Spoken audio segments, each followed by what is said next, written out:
अथवा उसके state of being को दर्शाता है क्रिया कहलाता है। I am a teacher.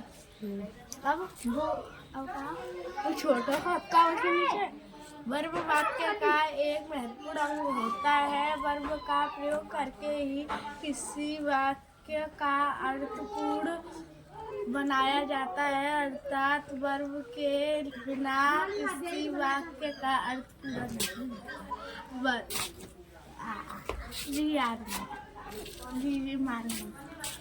बता वर्ब कितने प्रकार की होती है?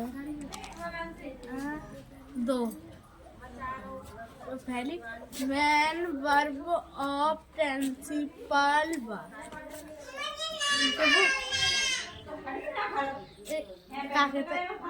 जी बोलो ना। हेल्पिंग वर्ब ट्रांजिटिव वर्ब और इंट्रांजिटिव वर्ब। हेल्पिंग वर्ब और principal auxiliary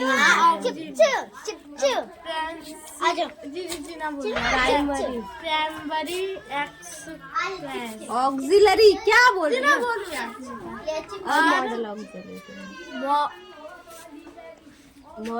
model auxiliary.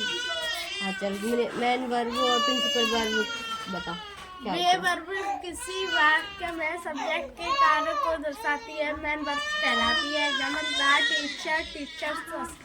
Main verb निम्नलिखित 2 प्रकार के होते हैं। इंट्रांजिटिव, ट्रांजिटिव वर्ब, जिन वर्ब के साथ किसी ऑब्जेक्ट का प्रयोग किए बिना ही वाक्य पूर्ण हो जाता है, उन्हें इंट्रांजिटिव वर्ब कहा जाता है। इन वर्ब का सब्जेक्ट प्रभाव सब्जेक्ट तक ही सीमित रहता है, अन्य किसी व्यक्ति या वस्तु पर नहीं पड़ता। ट्रांजिटिव वर्ब वह शब्द जब किसी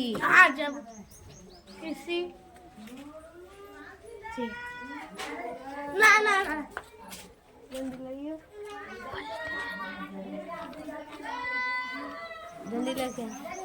डंडी जाते ना। Welcome back to my channel tuition blog को सपोर्ट करिए, चैनल को सब्सक्राइब करिए और वीडियो को जरूर करिए, like share subscribe. Transitive verb जब किसी व्यक्ति को अर्थपूर्ण बनाने के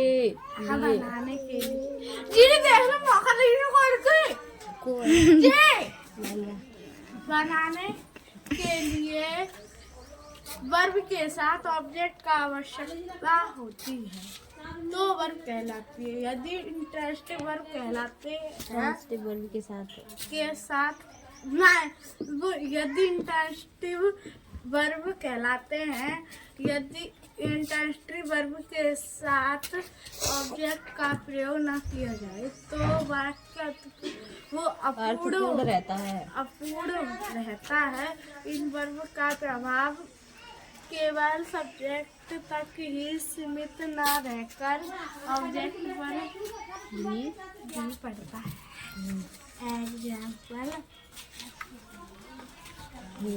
एग्जाम्पल आ जाइए Anjali. Ratan reads a book.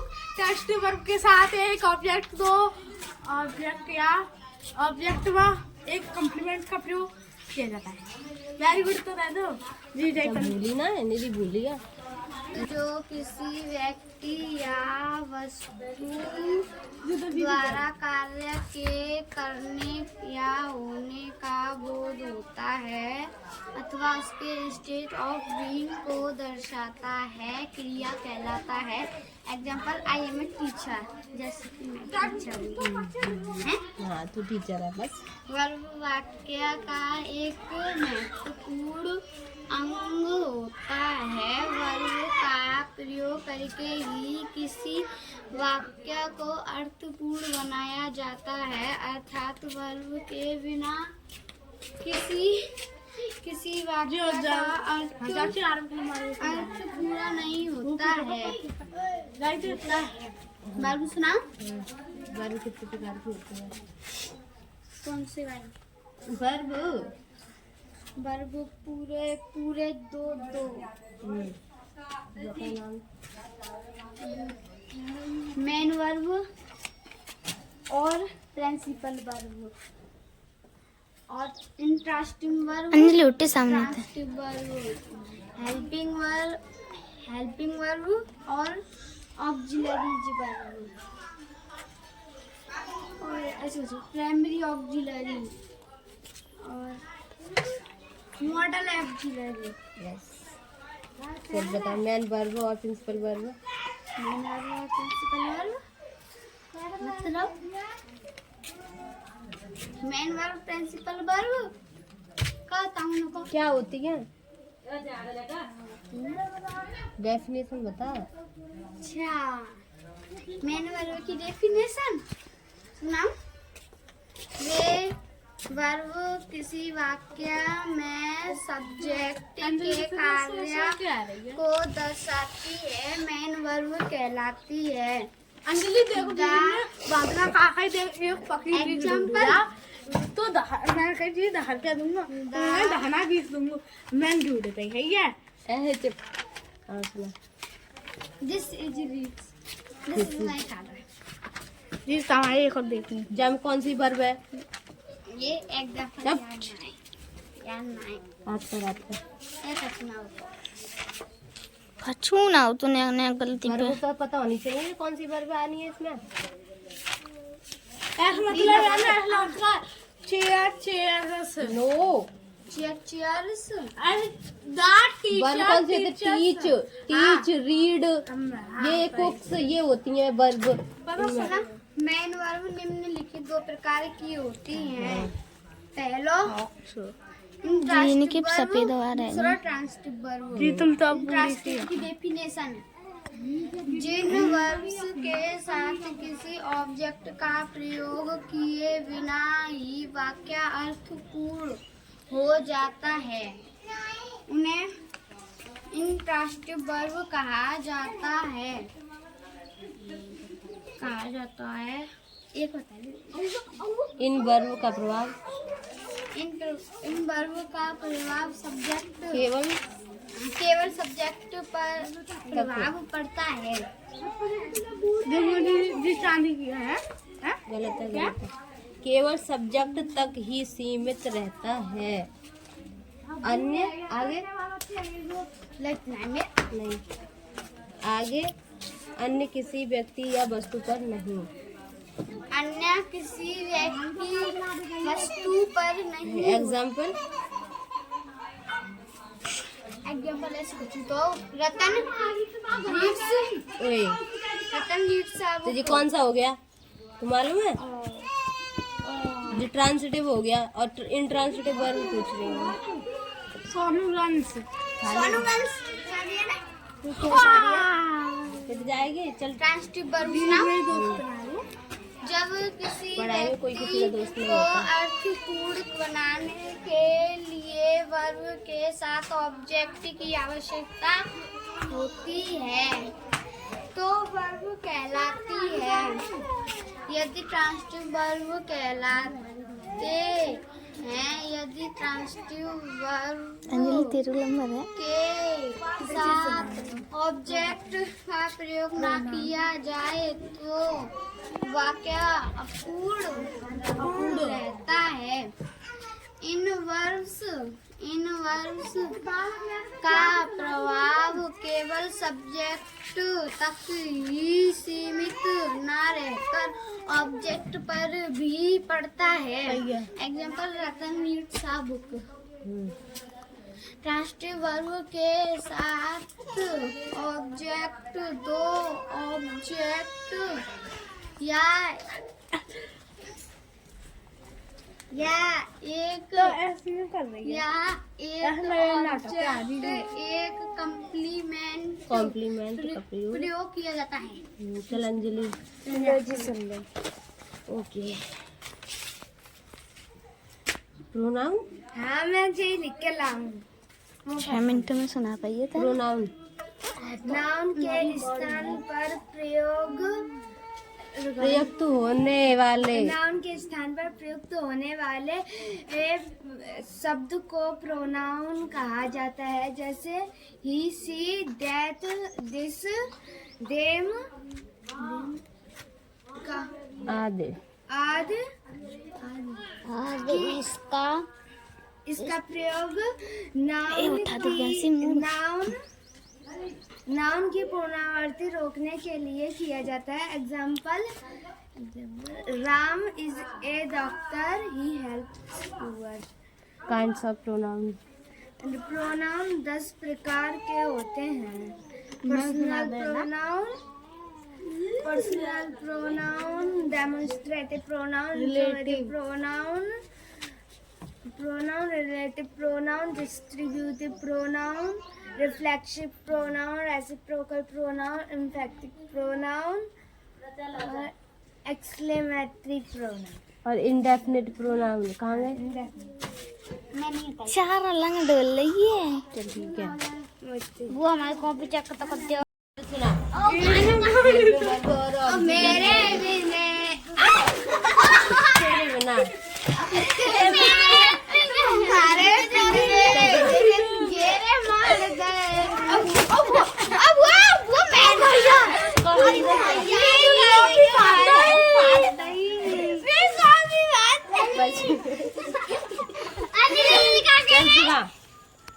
कहाँ पटेगी? अच्छे में पटेगी। ये तो पहले से फटी पढ़ाई। देखिए जो और वो और ऑक्सिलरी वो सामने दो शांत बैठ जाएगा। वे वर्ब प्रिंसिपल वर्ब के साथ प्रयुक्त होकर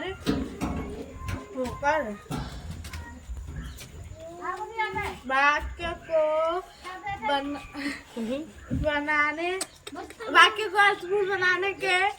बनाने में सहायक करती है। सहायक क्रिया कहलाती है जी। सहायक क्रिया तो है हाँ सहायक क्रिया। मिलाने सहायता लिख लेंगे। सहायक क्रिया यानी हेल्पिंग वर्ब। हमारे में जी लिख रही है सहायक करती है यहाँ की ये रही। हाँ सहायक करती है, सहायक क्रिया कहलाती है। जाके वो ऐसी लिख रही है। चल सुना। हाँ चल बोले। तो ये याद जैसे कर कि रही है। जैसे जेमर, Rajbhar, has, have, will, did, do, does, can, will,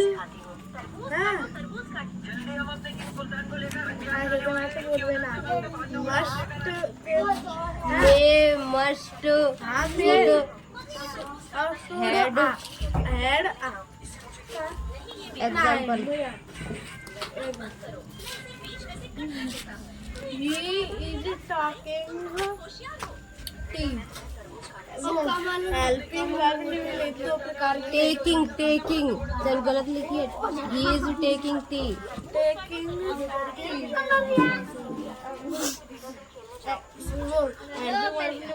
प्रकार की होती है।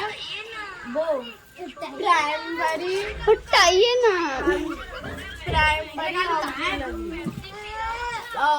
मॉडल वो घर देख ले। जब ऊपर जा खड़ा कर दिया। चल अंजलि चल सुना। तू यहाँ साइड है जा, साइड है जा, सुन रहा है। भी दिखावे के लिए याद कर देंगे। चल सुना। हेल्पिंग वर्ब और ऑक्सिलरी आवाज ना आनी चाहिए। जो प्रिंसिपल वर्ब के साथ प्रयुक्त होकर वाक्यों को अर्थपूर्ण बनाने में सहायक करती है, सहायक क्रिया कहलाती है। सही है। जैसे इज, एम, आर, और was, were, have, has, had, did, do, does, will, shall, में कैन, सही है, कैन भैया गियर है जी मेरा मस्त शुद्ध आदि। अब जी example, he is taking tea. वो principal verb, a helping verb. हाँ helping verb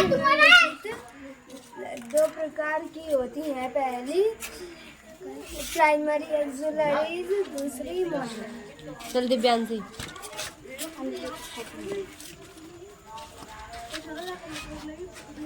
helping verb and way verbs जो प्रिंसिपल, सही है, प्रिंसिपल वर्ब कॉपी पास दैया बनाए, मैंने बारी प्रिंसिपल वर्ब को, सही तो है, के को कहाँ आते आई डंडी लेके आई हो। ए अमन आए, सुना ना तेरे भाई नेक्स्ट इसी है 6 घंटा है गए। लो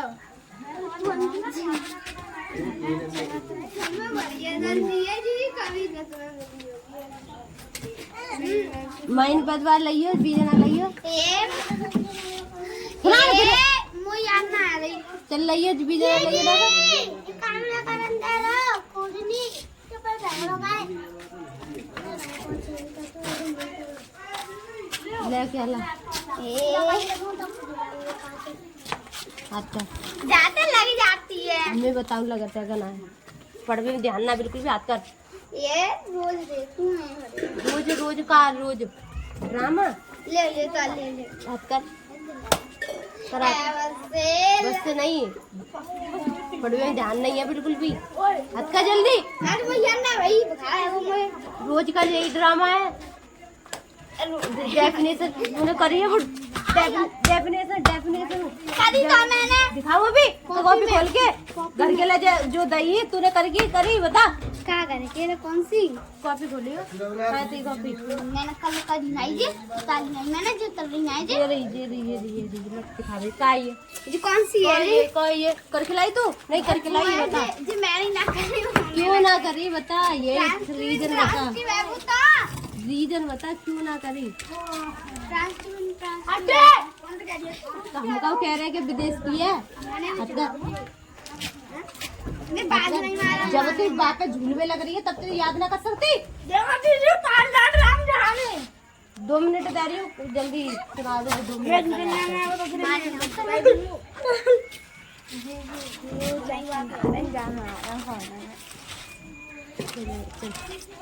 ले दिया चल जा बंद कर लेगी तो बुवन साला ला पहन ला अब तो जा बंद कर ले सुना दाई। Okay definition of personal pronoun जिस प्रोनाउन से किसी व्यक्ति या जानवरों तथा वस्तुओं का बोध होता है उसे पर्सनल प्रोनाउन कहते हैं। जैसे वो इसके अंतर्गत I we you they he she it शब्द आते हैं। एग्जाम्पल टीचर जानवर तथा वस्तुओं के लिए इट का प्रयोग करते हैं।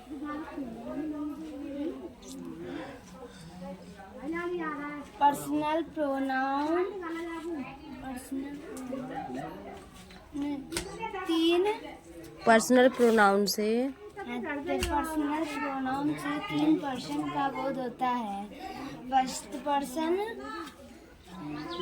बात कहने वाला जैसे आई वी। सेकंड पर्सन बात को सुनने वाला यू। थर्ड पर्सन जिसके बारे में बात चल रही हो जैसे आई वो ही सी इट दे।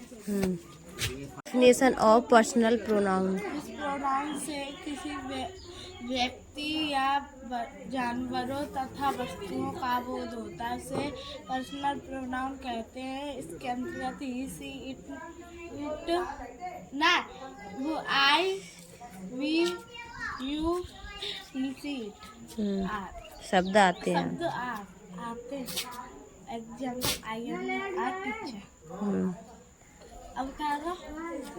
जानवरों जानवर तथा वस्तुओं के लिए इसका प्रयोग किया जाता है। पर्सनल के लिए अरे पर्सनल प्रोनाउन पर्सनल प्रोनाउन के लिए से से लिए क्या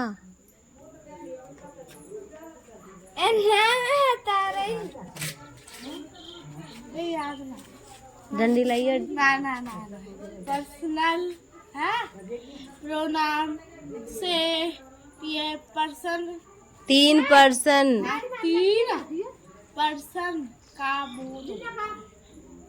फर्स्ट पर्सन बात कहने वाला आई, सही है। सेकंड पर्सन बात सुनने वाला है। थर्ड पर्सन जिसके बारे में बात